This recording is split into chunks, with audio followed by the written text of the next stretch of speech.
Esta es la última clase de las doctrinas de la gracia y como ustedes saben estamos viendo la perseverancia de los santos y la semana pasada les dije que quería traerles una nota de Spurgeon y a mí me parece muy interesante. Así que vamos a estar leyendo algo de este hermano Charles Spurgeon, que es de veras una eminencia, nos ha dado muchísimo y nos sigue dando, tiene una infinidad de notas y de comentarios y de predicaciones que son impresionantes. Entonces yo quise compartirles el final con una observación que él hace de la perseverancia final de los santos, así se llama. Entonces voy a estarla leyendo prácticamente, pero no sin antes tener una palabra de oración, ¿sí? Vamos a orar a nuestro Padre Celestial. Eterno Dios, te damos muchas gracias, Padre, por tu bondad, por tu amor. Gracias, Señor, porque nos das la oportunidad de venir nuevamente a nuestra iglesia, nuevamente a servirte, a alabarte, a glorificarte. Señor, bendice a nuestros hermanos, los que han de venir en camino, traerlos con bien, los que han llegado. Gracias, Señor, porque nos das en abundancia. Te pido, Señor, que sepamos aprovecharlo, sepamos aplicarlo a nuestra vida y sepamos entender realmente lo que tú nos muestras en tu palabra. Y pues bendice estas notas que lleguen a nuestros corazones contundentemente, estas notas de nuestro hermano Charles Spurgeon, y que tú, Señor, hagas la obra en cada uno de nosotros, la estés formando como tú quieres, Señor. Bendice, Padre eterno, este estudio en el nombre de Cristo, te lo pedimos. Amén. Bueno, vamos a tomar como base Job. Fíjense qué diferente, ¿no? El libro de Job, capítulo 17, versículo 9. Si ustedes me acompañan, es un solo versículo, prácticamente se puede decir que es una sola frase. No todo el versículo incluso, porque aquí el hermano Spurgeon cita este versículo y vean lo que dice: no obstante, proseguirá el justo su camino. Hasta ahí. De una frase saca todo un mensaje y realmente es impresionante, ¿no? Bueno, dice así sus notas. Obviamente he adaptado algunos aspectos, por supuesto, de traducción y también pues adaptado también para nuestra iglesia. Dice: el hombre que es justo ante Dios tiene un camino específico. No es el camino de la carne, ni tampoco es el camino del mundo. Es un camino que el mandato divino le ha señalado, y en el que camina por fe. Es el camino de la justicia que no puede transitar el impío. Solo los que son rescatados por el Señor caminarán por esa calzada y descubrirán que ese es un sendero de separación con el mundo.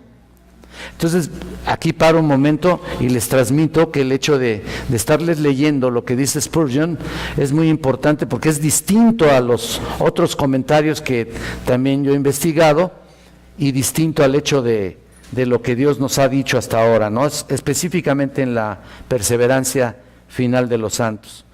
Y bueno, él continúa diciendo: una vez que hemos entrado en el camino de vida, el peregrino debe perseverar en él o perecer, dice. Porque ha dicho el Señor: y si retrocediere, no agradará a mi alma. Hebreos 10:38.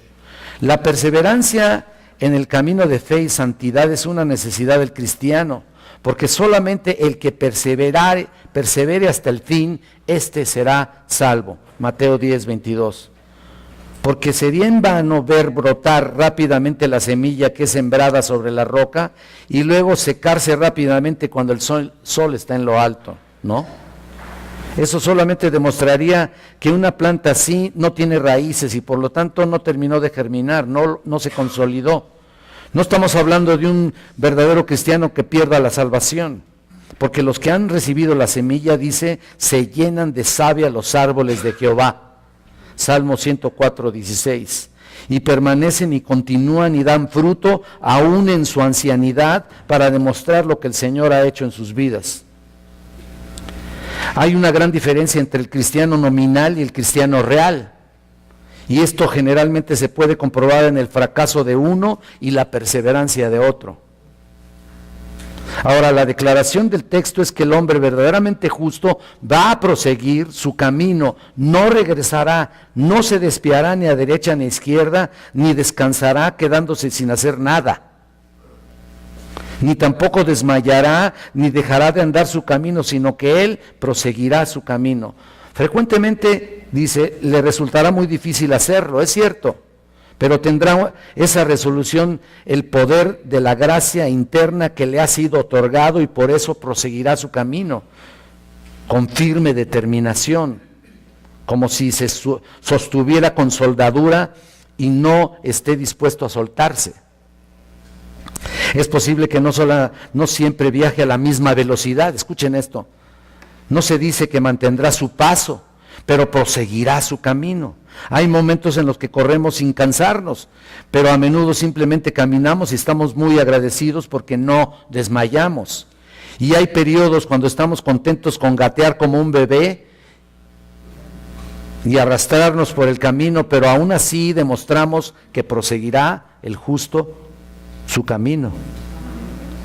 Bajo toda clase de dificultades, el hombre a quien Dios ha justificado está firmemente orientado hacia la meta y no se desviará hasta que sus ojos hayan visto al Salvador. ¡Wow! ¡Qué manera de... Es algo maravilloso, dice, continúa, simplemente que un hombre sea cristiano y que continúe perseverando. Es cierto que la debilidad de la carne, la fuerza de la corrupción interna, el poder de la tentación, las seducciones de las riquezas y el orgullo de la vida, el mundo y sus atracciones, todas esas cosas están en contra nuestra y sin embargo, mayor es el que está en vosotros que el que está en el mundo. Primera de Juan 4:4. Y solo Él desafía el pecado y a Satanás y a la muerte y al infierno por una razón, porque el justo prosigue su camino.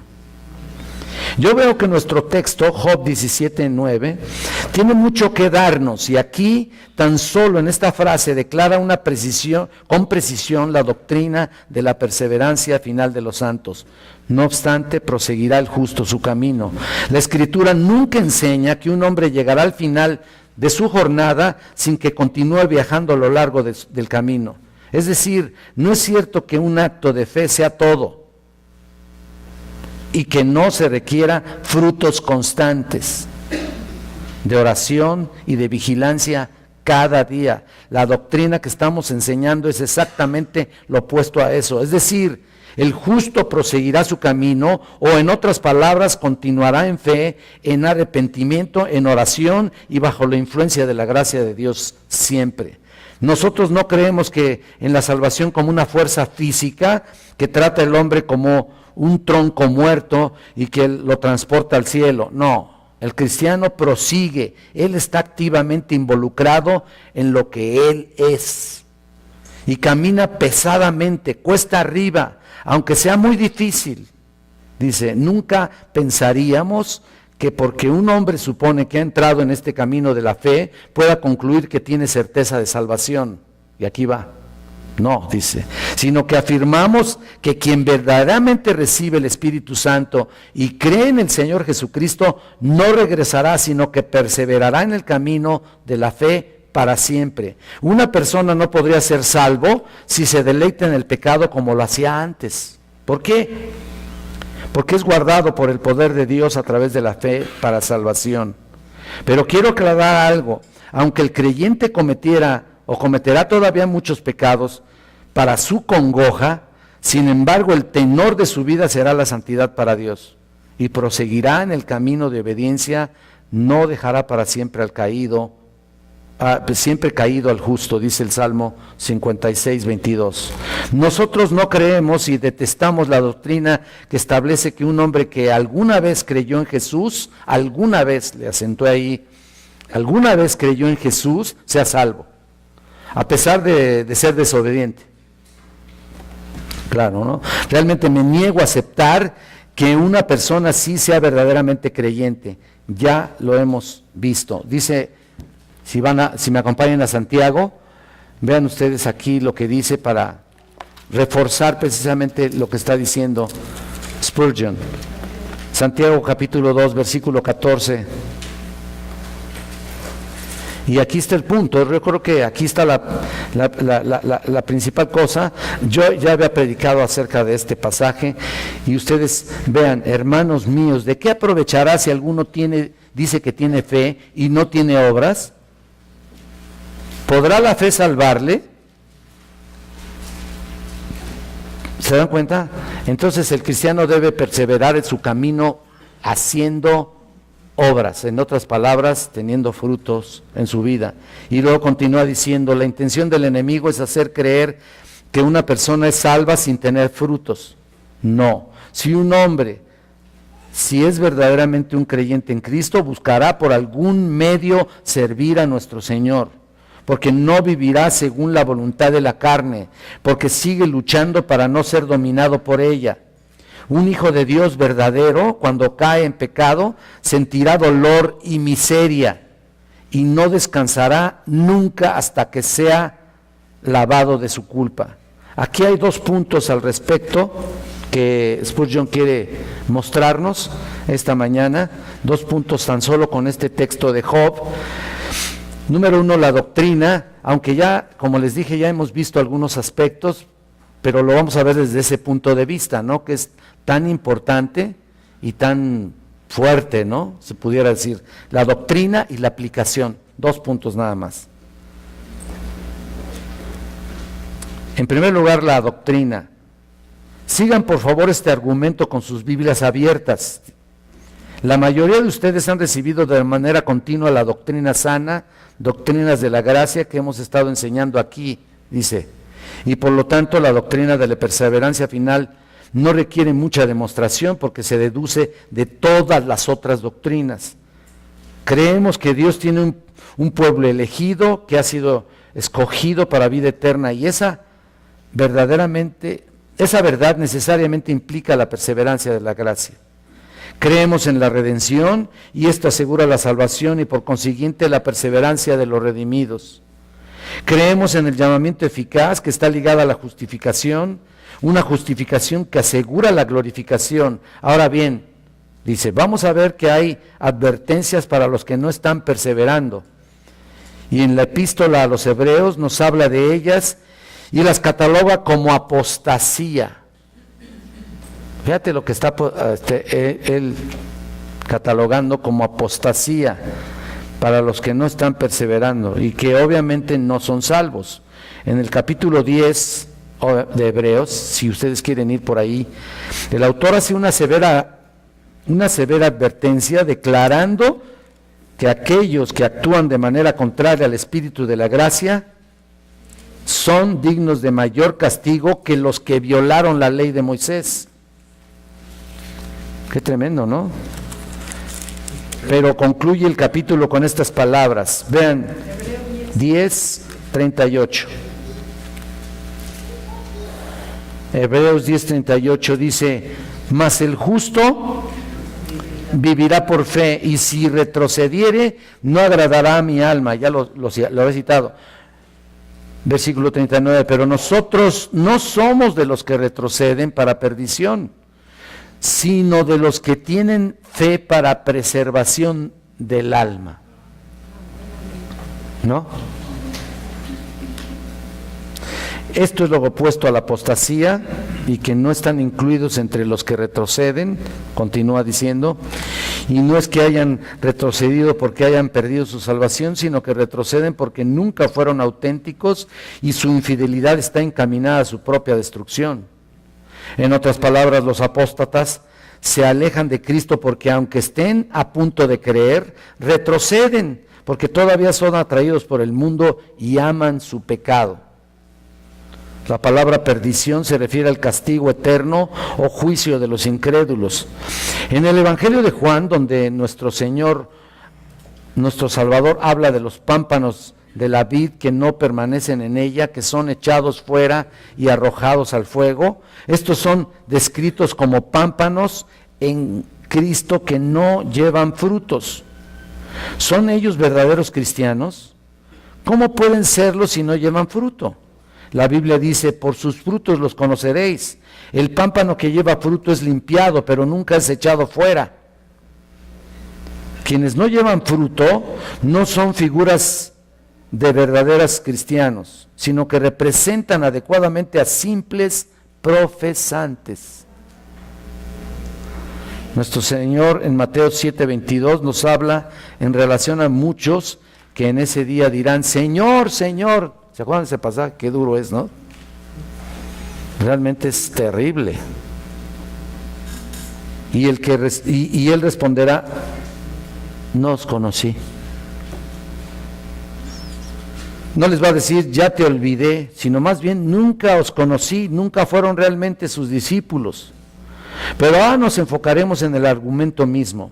En primer lugar, sostenemos la perseverancia de los santos a manera muy clara a partir de la nueva naturaleza de vida que es impartida en la regeneración. ¿Qué dijo Pedro en relación a la vida? Primera de Pedro 1:23. Él habla del pueblo de Dios como siendo renacidos, y lo cito nada más así para que ustedes lo apunten, yo lo leo, siendo renacidos no de simiente corruptible, sino de incorruptible, por la palabra de Dios que vive y permanece para siempre. La nueva vida que es plantada en nosotros, dice él, cuando nacemos de nuevo, no es como el fruto de nuestro nacimiento biológico, porque ese está sujeto a la muerte, sino que es un principio divino. La nueva vida no puede morir ni puede corromperse, y si así es, entonces quien la posee debe vivir para siempre. Ciertamente debe ser para siempre aquello que el Espíritu de Dios le ha convertido. Y en 1 de Juan 3:9 tenemos el mismo pensamiento planteado de otra forma. Todo aquel que es nacido de Dios no practica el pecado porque la simiente de Dios permanece en él y no puede pecar porque es nacido de Dios. Es decir, la inclinación del cristiano no es la inclinación de un cristiano, no es hacia el pecado. Por el contrario, lucha y contiende contra él porque posee un principio interno que no puede pecar de forma esclavizante. La nueva vida no peca, es nacida de Dios y no puede transgredir y y aunque mi humanidad caída está en guerra contra ella, sin embargo la nueva vida prevalece, de tal manera que el cristiano es guardado de vivir en pecado, de no vivir en pecado, ¿no? En otras palabras, lo que está diciendo él aquí, resumidamente en lo que llevamos, realmente lo que hemos estado hablando a través del mismo estudio, ¿no? Definitivamente que un cristiano, una vez que ha nacido de nuevo, no puede volver a vivir en ese estilo de vida. No estoy diciendo, o no dijimos en aquella ocasión, en que definitivamente no volvamos a caer. Claro que sí, ya estás cayendo, desde ahorita ya estamos cayendo. Ya en tu pensamiento está siendo contrario al pensamiento de Dios. De verdad, el pecado está intrínsecamente ligado a nuestra humanidad, ¿no es cierto? Ahí está, entonces estamos en pecado en ese sentido. No estoy diciendo ni estoy hablando de que no tengamos salvación. Entonces, lo que está diciendo obviamente que no puede un cristiano volver a pecar de manera esclavizante. Bueno, lo hemos comentado muchas veces. Y luego continúa diciendo, nuestro Salvador, en su sencilla enseñanza del Evangelio, a la mujer samaritana, le dijo en Juan 4:13, cualquiera que bebiere de esta agua volverá a tener sed, refiriéndose obviamente al mundo, mas el que bebiere del agua que yo le daré, no tendrá sed jamás, sino que el agua que yo le daré será en él una fuente de agua que salte para vida eterna. Todos nosotros sabemos que esta vida que es dada en el nuevo nacimiento está íntimamente conectada con la fe. Ahora, la fe en sí misma es un principio conquistador, dice él. En la primera epístola de Juan, que es un gran tesoro de argumentación, dice en Juan 5, 1 Juan 5:4, porque todo lo que es nacido de Dios vence al mundo. Y esta es la victoria que ha vencido al mundo, nuestra fe. ¿Quién es el que vence al mundo? Sino el que cree que Jesús es el Hijo de Dios. Vean, entonces lo que es nacido de Dios en nosotros, la nueva vida, es un principio conquistador, dice él. Y no se sugiere en absoluto que pueda ser derrotada en alguna ocasión. Por lo tanto, proseguirá el justo su camino. En segundo lugar, para el cual solicito la atención de ustedes, así dice él cuando lo estaba predicando allá en el tabernáculo, ¿no? Dice, el segundo argumento por lo cual solicito la atención de ustedes se deduce de las declaraciones expresas del propio Señor. Aquí vamos a examinar nuevamente el Evangelio de Juan, y en su bendito capítulo 3, donde nuestro Señor está explicando el Evangelio de la manera más sencilla posible a Nicodemo, y le encontramos poniendo mucho énfasis en el hecho de que la vida se recibe por fe en Él, es eterna. Lo podemos ver en Juan 3:14, y ustedes se acuerdan, ¿no? Y como Moisés levantó la serpiente en el desierto, así es necesario que el Hijo del Hombre sea levantado para que todo aquel que en Él cree no se pierda, mas tenga vida eterna. Por lo tanto, ¿acaso creen en Él los hombres y sin embargo perecen? ¿Acaso creen en Él y reciben una vida espiritual que llega a un final? No puede ser. Pues para que todo aquel que en Él cree no se pierda. No se pierde porque ha creído, y si se pierde es que nunca creyó, no perseverará hasta el fin. Pero si es genuino debe perseverar hasta el fin. Si tiene vida eterna, ¿cómo puede morir y dejar de creer? Si no permanece en Cristo, no tiene vida eterna. Por lo tanto, el que ha creído realmente permanecerá en Cristo hasta el fin de una manera natural. El que creyere en Él tiene vida eterna, dice Juan 3:36. No necesito leer todos los pasajes en los que se enseña la misma verdad, pero en Juan 6:51 dice, yo soy el pan vivo que descendió del cielo, si alguno comiere de este pan, vivirá para siempre. Otra vez acentuando constantemente, ¿no? El hecho de la eterna salvación, es para siempre, y aquí se extiende, ¿no? ¿Se acuerdan que habíamos dicho que la salvación no solamente, y la perseverancia no solamente era hasta el final de este tiempo, el final de tu vida, sino que habíamos dicho que la perseveración, el perseverar en los santos es eternamente, ¿no? Puesto que no, o sea, incluso estaremos con Él y para siempre. No sé si me estén captando, se me quedan viendo así medio raro, como diciendo, ¿what? No, espero explicarme. Si no me explico, levanten su manita santa. Bueno, así que otro pasaje muy importante luego continúa diciendo en esta declaración del Señor Jesucristo, de entre muchas. Por supuesto, ¿se acuerdan que a través de todo el estudio también hemos citado muchísimos pasajes? Juan 10:28, y yo les doy vida eterna y no perecerán jamás, ni nadie las arrebatará de mi mano. Mi Padre que me las dio es mayor que todos y nadie las puede arrebatar de la mano de mi Padre. Así que, ¿qué más podemos decir? Noten que no solo es la mano del Hijo, sino también la mano del Padre. Ahí están las dos, ¿se dan cuenta? Él lo expresa así y dice, no solamente es la mano del Hijo, sino la mano del Padre. Y dice, ¿qué manera de señalar esa seguridad? ¿Cómo puede alguien enseñar lo contrario? Así que no estamos sostenidos por nosotros mismos y por consiguiente ningún cristiano auténtico puede caer de la gracia de Dios, porque es suficiente la mano del Hijo y la mano del Padre. Aunque sabemos que es un solo Dios, ¿no? Pero reforzando, por supuesto, el argumento principal, ¿no? Estamos protegidos de una manera impresionante, dice él. Incluso no podemos ser engañados de ninguna manera. El enemigo lo intentará, pero no podrá. Un tercer argumento para la seguridad del creyente se encuentra en la intercesión de nuestro Señor. En otras palabras, lo que Él hace cuando está orando, está intercediendo por los santos. Dice, no necesitan, bueno, aquí está la clave, nos lo muestra la intercesión viva de Cristo en Hebreos 7:25, si lo quieren apuntar, yo se los leo, por lo cual puede, 7:25, Hebreos 7:25, por lo cual puede también salvar perpetuamente a los que por Él se acercan a Dios, viviendo siempre para interceder por ellos. ¿Lo están viendo? Perpetuamente. ¿Quién puede enseñar lo contrario? Bueno, y aún así se enseña lo contrario.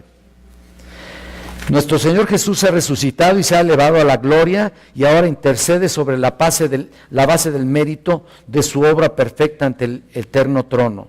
Y conforme intercede ahí por todo su pueblo, cuyos nombres están escritos en su corazón, como los nombres de Israel estaban escritos en el pectoral del sumo sacerdote, su intercesión salva a su pueblo hasta lo sumo.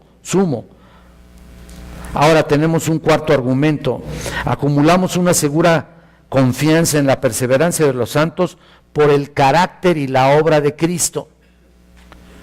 Y esto, perdonen que no les haya dado un bosquejo de esto, porque finalmente se me ocurrió que era importante que supieran o vieran desde el punto de vista de lo que este hermano ha escrito, ¿no? Entonces creí pertinente compartírselos. El cuarto argumento es por el carácter y la obra de Cristo. Y esto lo podemos ver con el apóstol Pablo, que a pesar de las persecuciones por predicar el Evangelio, él tenía confianza plena y estaba seguro de su gloria y bendición futura. Él sabía que en quién había creído y en quién estaba depositada su confianza. Vean en segunda de Timoteo, aquí sí les pido que vayan. Segunda de Timoteo capítulo 1, versículo 12.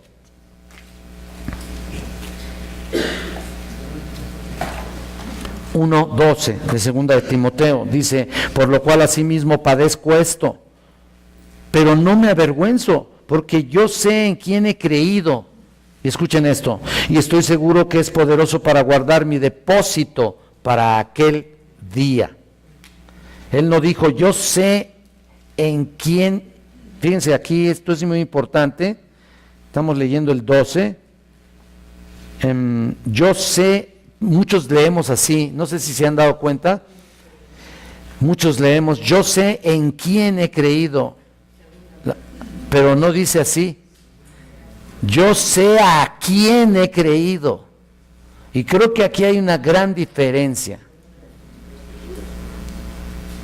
porque no estoy creyendo, no creo en Él, sino le creo a Él, no sé si me explico. En ese aspecto tiene una gran diferencia, y él lo dice aquí. ¿Por qué? Sigo leyendo con lo que escribió. Porque él conocía a Jesús, conocía su corazón, su fidelidad, conocía su expiación, su poder, conocía su intercesión y su fuerza, y entregó su alma, hablando de Pablo, ¿no? Y entregó su alma a Jesús por un acto de fe, y se sentía seguro. De la misma manera debemos conocer a Jesús, conoce todas estas características de su persona para no dudar ni un momento de la presencia en nuestras vidas. En quinto lugar, podemos deducir la perseverancia de los santos, del tenor del pacto de gracia. ¿Les gustaría comprobarlo por ustedes mismos? Si es así, entonces vayamos al Antiguo Testamento, Jeremías 32, ahí encontrarán el pacto de gracia en medio, él dice ahí, en medio del antiguo pacto, se puede decir. Jeremías capítulo 32, 40.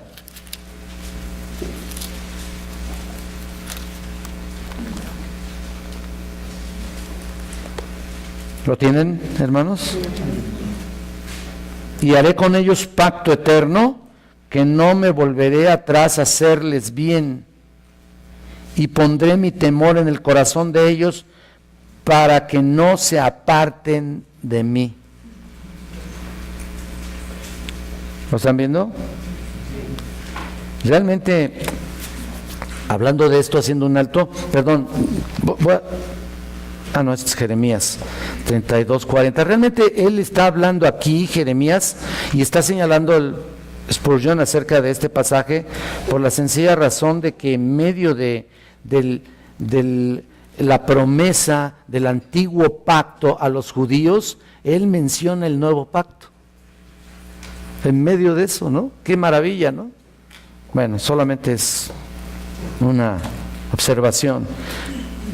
Dice, él no se apartará de ellos, continúa, y ellos no se apartarán de él. ¿Qué puede ser mayor garantía que su perseverancia hasta el fin? Ahora es muy claro que este es el pacto de la gracia bajo el cual vivimos, con base a la epístola de Hebreos. También, pues el apóstol cita ese pasaje con ese objetivo. Vayan a Hebreos 8:8.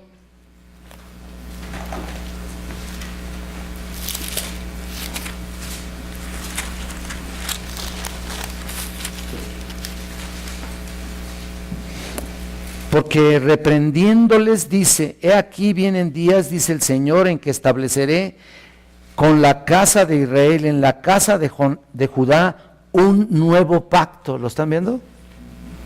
Qué maravilla, ¿no? No como el pacto que hice con sus padres el día que los tomé de la mano para sacarlos de la tierra de Egipto, porque ellos no permanecieron en mi pacto.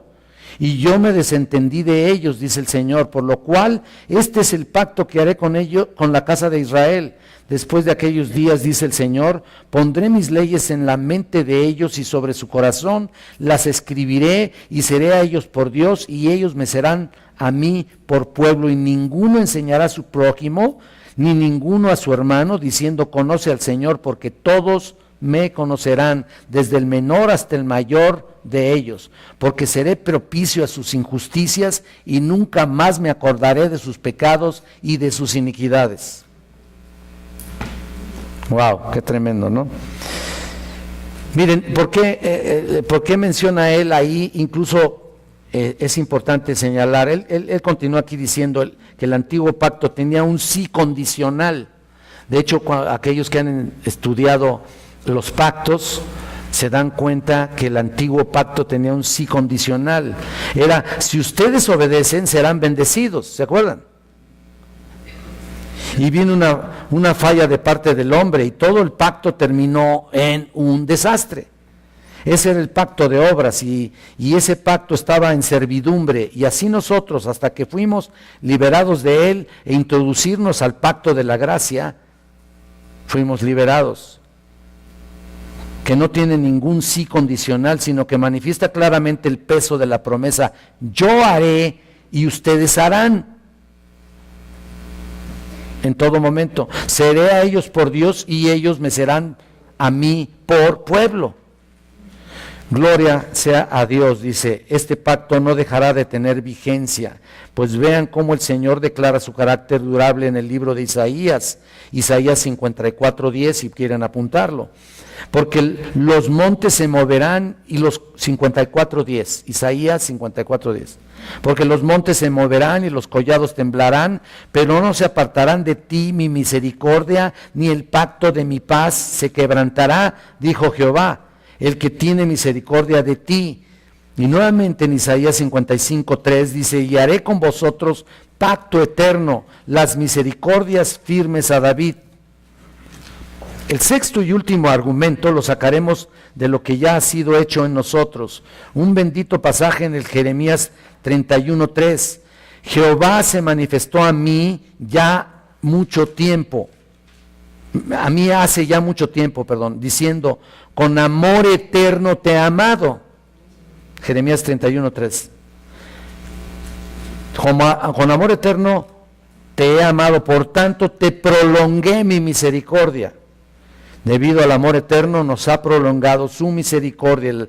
El apóstol Pablo argumenta de manera muy elaborada en Romanos 5:9 y 10. Romanos 5:9 y 10, pues mucho más estando ya justificados en su sangre, por él seremos salvos de la ira. Y haciendo un alto ahí rápido, ¿salvos de cuál ira? Salvos de la ira de Dios, de la condenación. De eso vamos a hablar un poquito en el mensaje, pero obviamente cuando Cristo venga en gloria, o sea, realmente vendrá a juzgar a las naciones, vendrá a establecer una nueva forma de vida en el milenio. Bueno, luego se los explicaré. Entonces, salvos de la ira. Esa ira comienza prácticamente desde el arrebatamiento, ¿sabían ustedes? El arrebatamiento de la iglesia. Dice, pues si siendo enemigos fuimos reconciliados con Dios por la muerte de su Hijo, mucho más estando reconciliados seremos salvos por su vida. Nos reconcilió cuando éramos sus enemigos y ahora nos ha salvado, somos sus amigos, dice. Y si nuestro Señor Jesús nos ha reconciliado por su muerte, mucho más nos salvará por su vida. Así que podemos estar seguros de que Él no nos dejará ni nos abandonará, porque nos ha llamado y nos ha establecido, dice. ¿Necesitas que traiga a sus mentes ese capítulo dorado, el 8 de Romanos? Dice, el más noble de cualquier lengua que jamás haya sido escrito por la pluma de un hombre. Fíjense lo que cita. Vayan a Romanos, capítulo 8, precisamente lo que vamos a estudiar esta mañana en la predicación. Pero obviamente, pues, vean el versículo 29, 8:29 al 30, nada más ese par de versículos.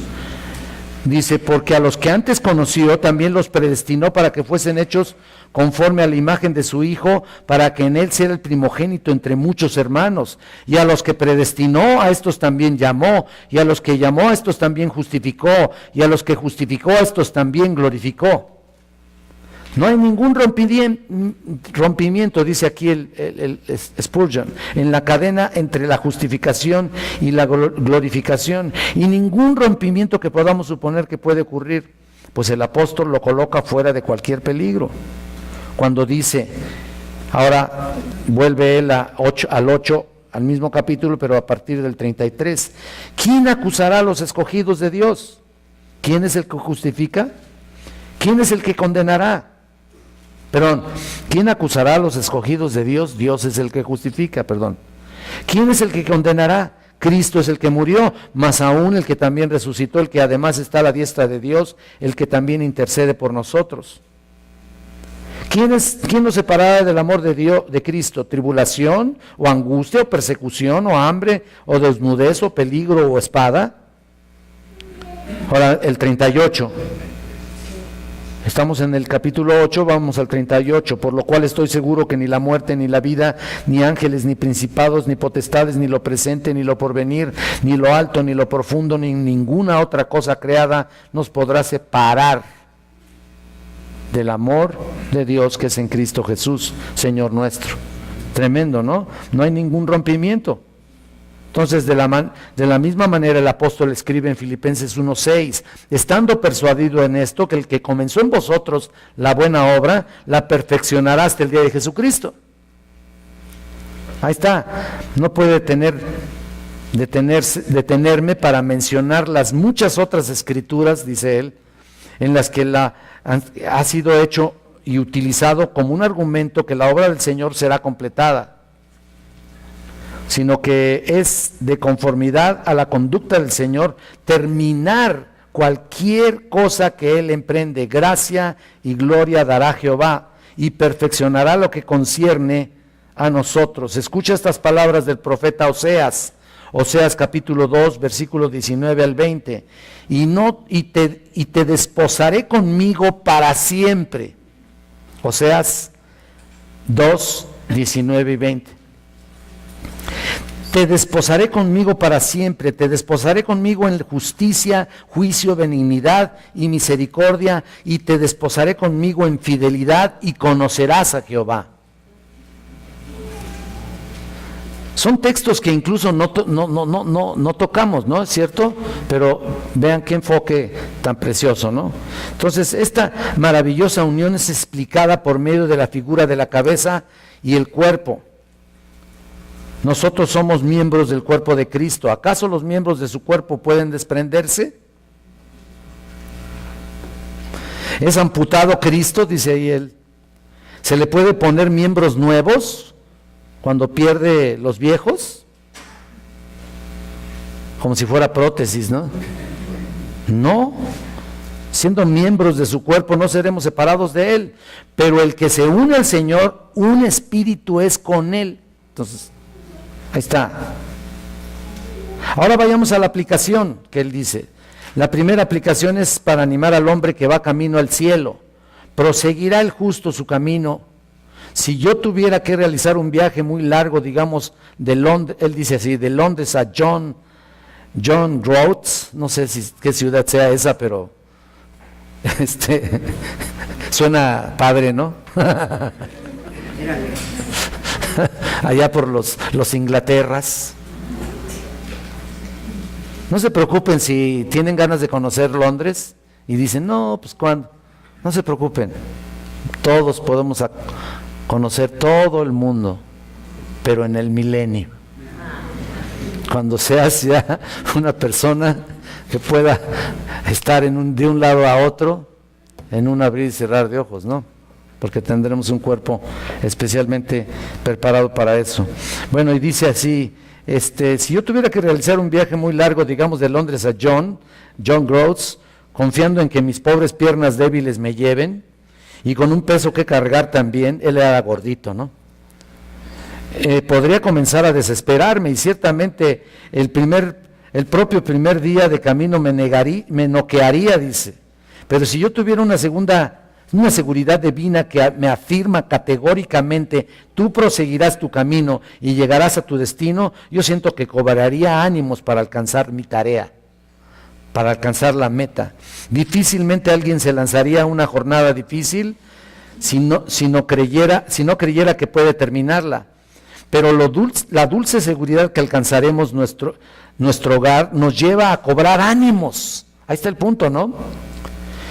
El tiempo es lluvioso, húmedo, muy ventoso, pero debemos proseguir, pues es el final y el final está garantizado. El camino es muy difícil y corre por colinas y valles, respiramos agitadamente y nuestras piernas nos duelen, pero como vamos a llegar al fin de nuestro camino, proseguiremos hacia la meta. Estamos a punto de arrastrarnos a cualquier casa y acostarnos para dormir de cansancio diciendo, no, nunca voy a completar mi tarea. Pero la confianza que hemos recibido nos pone de pie nuevamente y proseguiremos. Para el hombre de corazón recto, la garantía de éxito es el mayor estímulo para trabajar.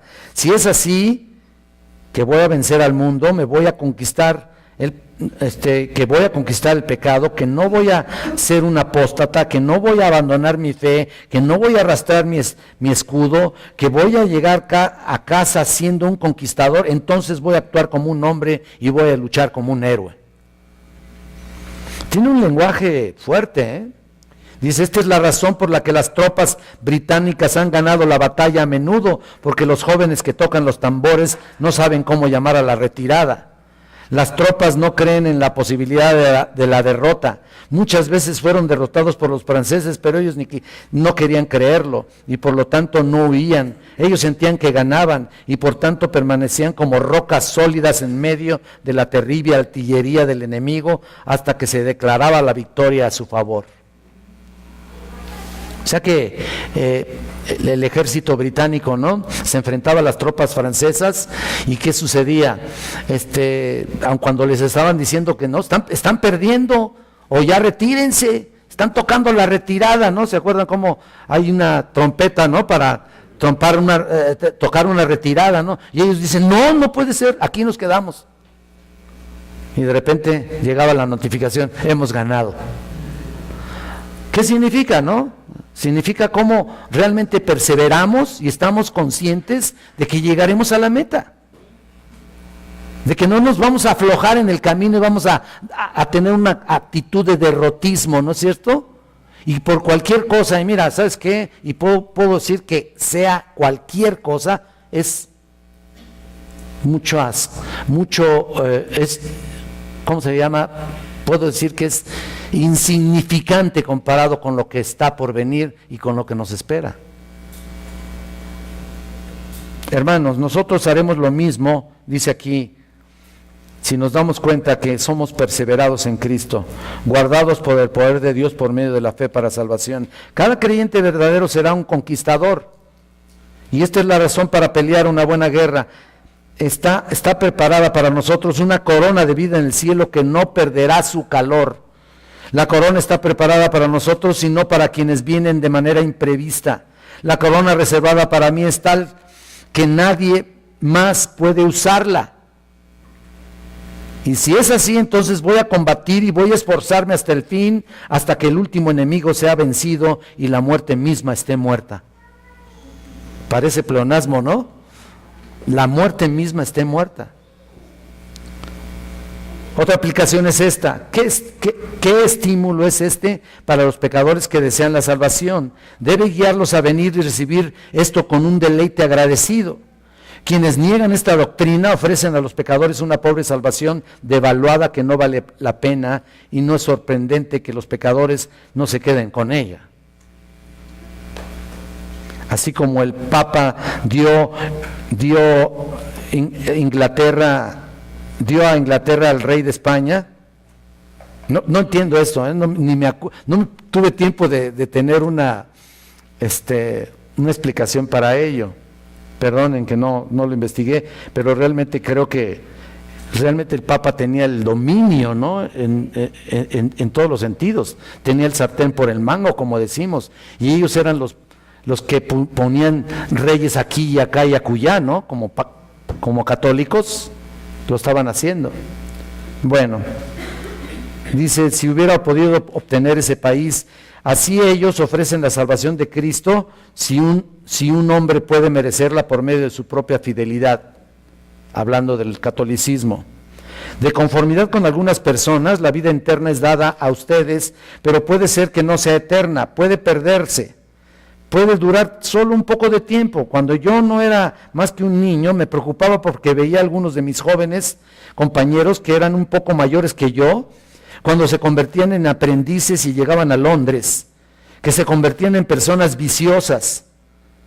He escuchado los lamentos de sus madres y he visto sus lágrimas por sus hijos. He escuchado a sus padres que expresaban su amarga pena por esos muchachos a quienes yo había conocido en mi clase como muy buenas personas, como yo no hubiera podido serlo jamás, y me inquietaba con horror la idea de que yo tal vez podía pecar con ellos, como ellos.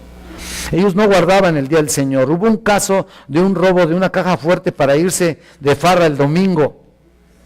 Simplemente pensar en eso me aterraba. Yo anhelaba mantener un carácter sin mancha, y cuando escuché que si yo entregaba mi corazón a Cristo, Él me guardaría, eso fue precisamente lo que me conquistó. Parecía un seguro de vida celestial para mi carácter, que si yo me entregaba verdaderamente a Cristo, Él me salvaría de los horrores de la juventud, de los errores, no horrores, perdón si hay jóvenes aquí, lo leí mal, errores de la juventud. Bueno, también, horrores. Me preservaría en medio de las tentaciones de la edad adulta y me guardaría hasta el fin. Me agradaba el pensamiento que si yo era hecho justo por la fe en Cristo, proseguiría mi camino por el poder del Espíritu Santo. Eso me agradó en mi niñez y aún más atractivo para mí en mi edad adulta. Yo estoy feliz de predicarles una salvación cierta y eterna. Siento que tengo algo que ofrecerles el día de hoy que es digno de la pronta aceptación de cada pecador. No tengo las condiciones de sí ni pero para diluir el puro evangelio de mi mensaje. Aquí está: el que creyere y fuere bautizado será salvo. Se me cayó un pedazo de... Bueno, perdón, estoy leyendo muy rápido porque... todavía tenía ahí unas páginas para alcanzar a terminarlo. Ya voy a terminarlo. Dice él aquí: se me cayó un pedazo de hielo al piso ayer, dice, y le dije a alguien que estaba conmigo en la habitación: ¿acaso no es eso un diamante? Ah, me respondió: no lo dejarías en el piso, te lo garantizo, si fuera un diamante de ese tamaño. ¿Te imaginas? Pero tengo un diamante aquí, la vida eterna para siempre. ¿Qué Tremendo, ¿no? Me parece que se darían prisa para tomarlo de inmediato para que sean salvos.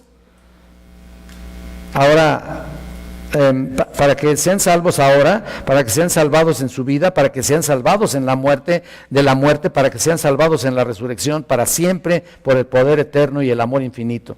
¿Acaso no vale la pena tener esto?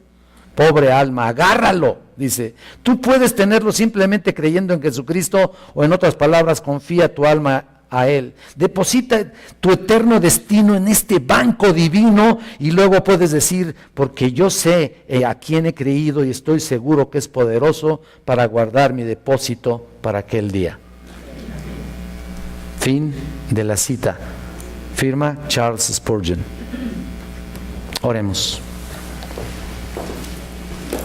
Eterno Dios, te damos muchas gracias por las palabras de este hombre, Señor, por cómo lo has usado, Señor. Lo usaste en el tiempo precioso, preciso, y aún se extiende su ministerio hasta la fecha y seguirá seguramente hasta cuando tú lo vengas por nosotros, y aún, Señor, todavía sin querer exaltar a un hombre, pues tú, Señor, lo usaste de una manera maravillosa. Y, Señor, estamos no simplemente agradecidos con él, sino por lo que tú lo usaste y porque usaste sus palabras, y por supuesto también, Señor, por tu palabra bendita, que es por encima de todo. Señor, tú has puesto esta medida de fe que proseguirá hasta el final. Y, Señor, seríamos realmente ignorantes y tontos si realmente no nos damos cuenta de la claridad tan preciosa y perfecta que tú, Señor, nos has ayudado a investigar. Gracias por tu preciosa doctrina, gracias por tu verdad, gracias porque hoy concluimos las doctrinas de la gracia y, Señor, que no quede hasta ahí, sino que realmente las sigamos escudriñando, realmente busquemos nuevamente cada palabra para darnos cuenta, no solamente de quién es, a quién le pertenecemos, Señor, sino hasta dónde llega y hasta dónde se extiende. Eterno Dios, y para hacer ajustes constantes en nuestra vida, ayúdanos a seguir escudriñándola, a seguir repasando. Es realmente infantil poder abandonar estas doctrinas y no seguirlas metiendo a nuestra cabeza, Señor. Es infantil realmente haber aprendido algo y abandonarlo y seguir a otras cosas cuando ni siquiera hemos tenido la oportunidad de digerir cada paso de estas doctrinas maravillosas. Así que te pido, Señor, que haga digestión en nuestro cuerpo, básicamente en nuestro espíritu, y podamos proseguir hasta el final y hasta la meta. Te pido, Señor, que bendigas este momento, que sea para nosotros de gran provecho, en el nombre de Cristo. Amén.